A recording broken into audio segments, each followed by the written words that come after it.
Another Wednesday's come and gone, and I've got some comics. Let's talk about them.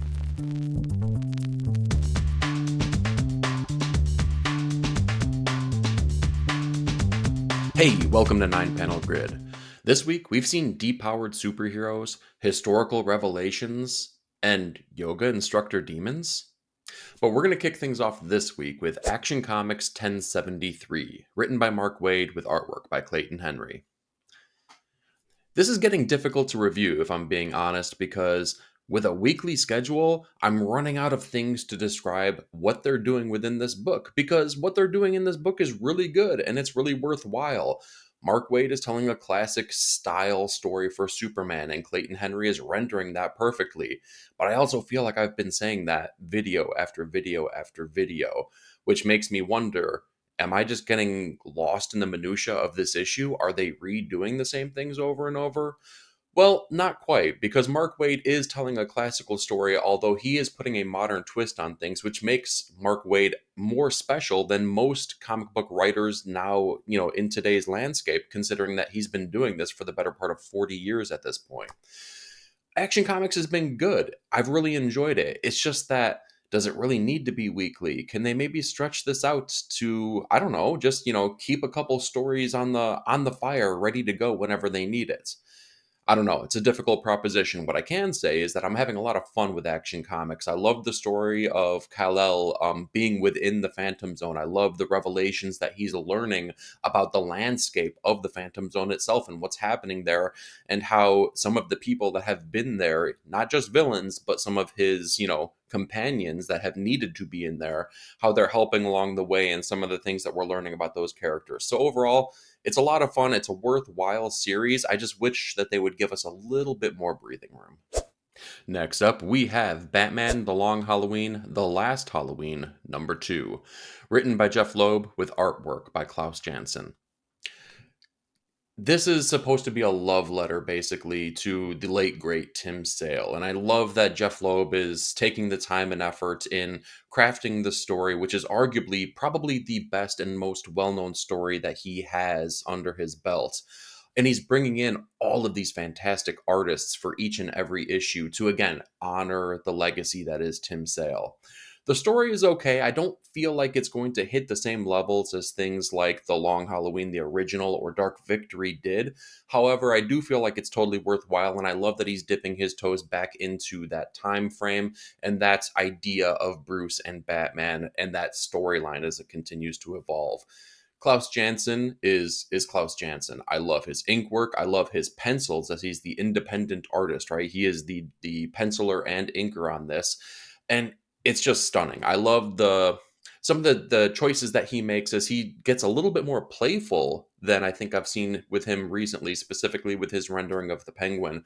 But overall, it was a really good issue. I didn't know what to expect from this, considering that it wasn't a story that was necessarily derived because of the story as much as it was because of what they wanted to do for the original creators of this particular long spanning storyline from The Long Halloween. So overall, it was really good. Would I love to see Tim Sale, if he could be drawing this, be drawing it? Absolutely. But Klaus Janson is a perfect person to take on the reins for this issue, and I can't wait to see how they continue to develop this. And with our next issue, let's talk Blood Squad 7 Strikefile, number 1, written by Joe Casey with artwork by Paul Fry. This is big dumb fun in the best possible way. And to be honest, it's not really that dumb either. It's a love letter to the 90s image nostalgia that we all feel for, properties like Youngblood and Cyberforce and things like that. And when I saw Strikefile on it, man, I mean, I had to dive in and see what the heck was going to be going on here. And this doesn't feel like it was the traditional Strikefile issue, as those were kind of like codas to, the each and every member, giving a breakdown of, their history and what their powers are and what they've done and what they will be doing. This was actually like an independent story, and it's a continuation of all the things that we've seen from the Blood Squad 7 in the previous issues. I love how they're bringing in other characters as well, like the Super Patriot, which was created by Eric Larson, and making him an integral part of this storyline. It's interweaving all of these things and making them part of the 90s storylines that actually occurred, and doing so in such a loving, caring way that Joe Casey, you can tell, is really putting a lot of thought behind this, and he's not just doing it as a nostalgia cash grab. He has a story to tell, and I think it's a really worthwhile story. And on top of that, it's taking the best parts of the 90s and bringing those fun aspects forward. So Blood Squad 7 Strikefile, just because it has Strikefile does not mean that it's a skippable issue. If you've enjoyed the previous issues, definitely consider picking this one up. And with our next issue, let's talk It Happened on Hyde Street, Devour, #1. Written by Maytal Zutt with artwork by Layla Lee. If I'm being completely honest here, this is probably the first issue of any Ghost Machine book that I've read so far that was just a bit of a letdown. This continues the Hyde Street storyline, but in a more one-shot kind of way, as we were introduced to some other characters in the proper Hyde Street ongoing previously, and this is kind of like an offshoot, just kind of like a one-shot adventure that we're getting to see. And it revolves all around some of the bad habits and some of the parental misguidings that happen here, particularly around weight loss and how society views certain structures basically around weight and your worthiness based on your weight. I think that it's a worthwhile message for a comic, let alone just a message in general. However, it feels a little bit hokey, a little bit cheesy, and I don't know. It just didn't hit on all facets for me. Specifically, when you come to the revelation about how this is all happening and what is happening, I wish that there was maybe more of a twist ending, kind of more in line with the things that we think of when we think of like a Tales from the Crypt kind of storyline, where there's always like that twist. There's that one thing that you didn't expect coming, where everything felt a little bit expected in this. The art is sound, the storyline was sound. I had fun with it. It just didn't feel like it resonated and hit at the same way that every single other Ghost Machine book has so far. So overall, it was pretty good, not great. Next up, let's talk Savage Sword of Conan #5, the anthology written and drawn by a variety of creators.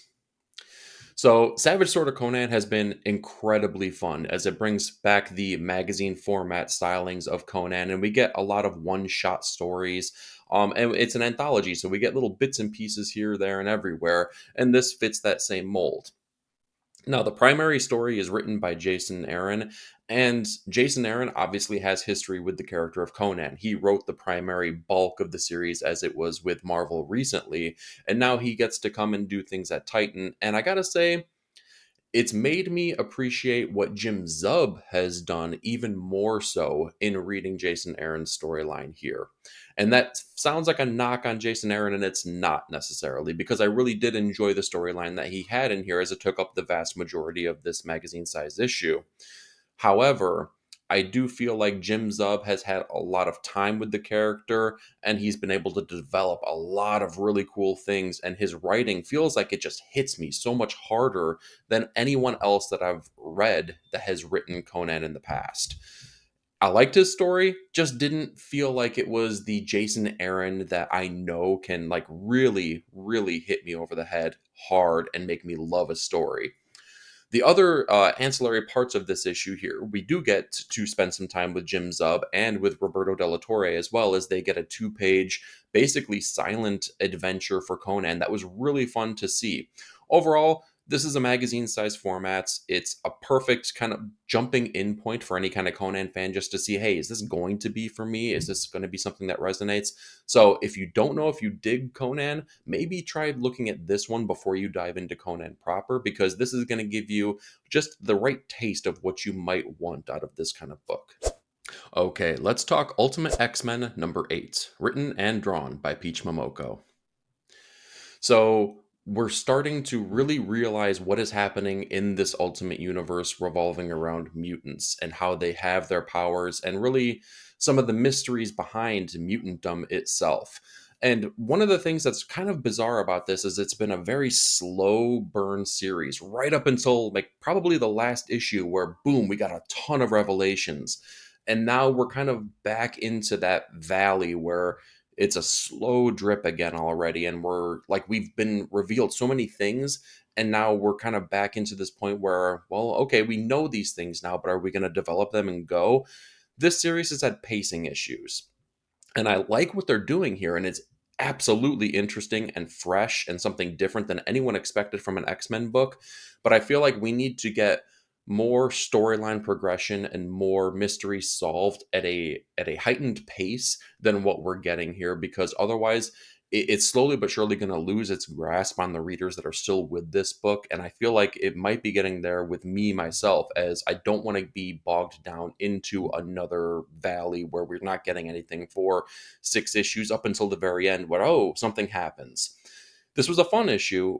There's things that are happening here, but not enough to where I feel like it's an enriching single issue storyline that's going to keep me coming back. So overall, Ultimate X-Men just kind of needs to pick up the pace a little bit.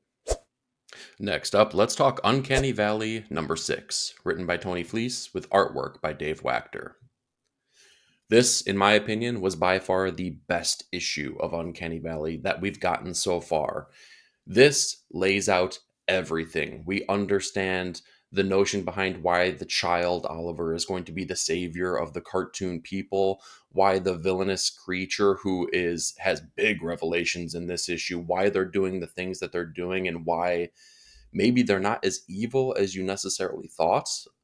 Tony Fleece does really fantastic things here as they really kind of go through a historical journey of the notion of being a cartoon and what the cartoons mean to humanity and how those two worlds can kind of mix and mash and kind of open up into a large, broader world with the combination of the two. There's big things happening here. This is something I don't want to give away too many spoilers, because I think that the things that happen here are potentially mind blowing. But I just overall really, really enjoyed this. This made me kind of look back at the series as a whole and wonder, is there more going on here that I wasn't giving it credit for? Because I haven't been hard on the series, but it's been middle of the road for me so far without any kind of like big booming great issues. This was that issue. This is what I needed, and it's opening itself up for even more bigger, crazier things here. Think of Grant Morrison kind of things when I say big things. So overall, this was a really fantastic issue. I loved what they did, and I'm more curious, if you read it, what your thoughts are. Leave your comments down below. Next up, let's talk Wolverine Revenge number 3, written by Jonathan Hickman with artwork by Greg Capullo. This, of all the other issues, has felt the most Hickman-y book that of all the 3 issues that we've gotten so far, but it is still so far removed from what you would anticipate you would get from a Hickman-style book. This continues to be an excuse for Greg Capullo to draw Wolverine fighting people, and that's okay. But again, it's the same critique. You have expectations for a book and you want things to happen that are going to be big and lofty and maybe have ramifications, and you're not getting any of that here. This issue feels way too self-referential for my likings, really. And it's not even only the comics that it's referencing, but also they're diving into other mediums here that are definitely having playful looks at things, but it just doesn't hit for me. It doesn't resonate, and I feel like it's kind of a wasted effort. I want to see Greg Capullo draw awesome things like Wolverine, but this is just not doing it for me. It's really not worthwhile. I'm going to stick around. It's only a mini series, but I got to say, it's got to do something big and bold and exciting for me to really change my opinion of what this series is, because so far, it's been a letdown. And with my runner-up pick of the week, let's talk Kaya number 22, written and drawn by Wes Craig. This series is just, it's fantastic. I'm running out of words to use to describe how great this series continues to be, because every single issue is really up to a higher standard than most books nowadays. It doesn't take a page off. It doesn't take an issue off. Everything is exciting. Everything is bold. If you're not reading this, seriously, pick it up, because it's absolutely worthwhile. It's the adventure story that everyone kind of yearns for, that we look for from heroic characters in comic books. You get that all day, every day with Kaya. This issue, we see the splintering of the relationship between Kaya and Jin more so, as Rizal has definitely put himself between these two characters, and Jin, being the more naive of the two, has definitely looked to him for guidance and compassion, as he's been the one that's strategically put himself in position to swoop in and save the day more often than not, where Kaya is still the brash and, bold character that she has, been in previous issues. And she definitely tries to make the best decisions for Jin, but you can also see how those decisions go against what Jin feels is the right thing to do in certain moments. So we're definitely getting closer to the point where these two characters are going to be separated and they're going to be going on their own journeys, hopefully just temporarily. Time will tell on that. But more so, I just hope that Wes Craig gets the time to deliver the full story that needs to be told here, because we are far from the end point from my own perspective here, as I want to spend years with these characters and watch them grow and develop and go on further adventures. So if you're not reading Kaya, what are you thinking here? We've all been talking about it over and over and over. Do yourself a favor. Go pick up this book. And with my top comic of the week, let's talk Redcoat number 7, written by Jeff Johns with artwork by Brian Hitch. Talk about emotional resonance. This issue was awesome, as we get to take a huge time jump forward from what we were dealing with previously with Simon Pure and Albert Einstein as a child, as they kind of, went through their first adventure together, as they learned a lot about the nature of immortality, who they were fighting against, all of the things that were going to be happening in America. And it really developed Simon Pure into a heroic character. This is the epilogue, basically, of our first arc, and we get to take a huge time jump forward to now Albert Einstein being an older man, talking about some of the adventures that him and Simon had throughout the years that we haven't even seen yet, and the weight behind immortality itself, as Simon Pure is still the Simon Pure that we've seen, and Albert Einstein has aged tremendously, so much to the point now where he's essentially on his deathbed, knowing that he will be there forever and ever until he chooses to basically no longer exist, and seeing all the people that care about him and that he cares for fall to the wayside, has weight, right? It has resonance, it has, impact on our main character, so much so that we didn't really feel like we had that in earlier issues, because Simon Pure, the character, has grown from our first arc and some of the adventures that he's gone on. This was an emotionally resonant issue. I loved what they're doing here, and I love that they took an entire issue to really spend on just what we were experiencing right here and right now, the heart behind the story. It was fantastic. I love everything they did here, and it was totally worthwhile for the top comic of the week. So that's what I've got for you this week, but I'm more curious. What did you read, and what were your thoughts? Do me a favor, like, share, and subscribe, and be part of the panel. Leave me a comment down below. Thank you so much for watching. We'll talk to you next week.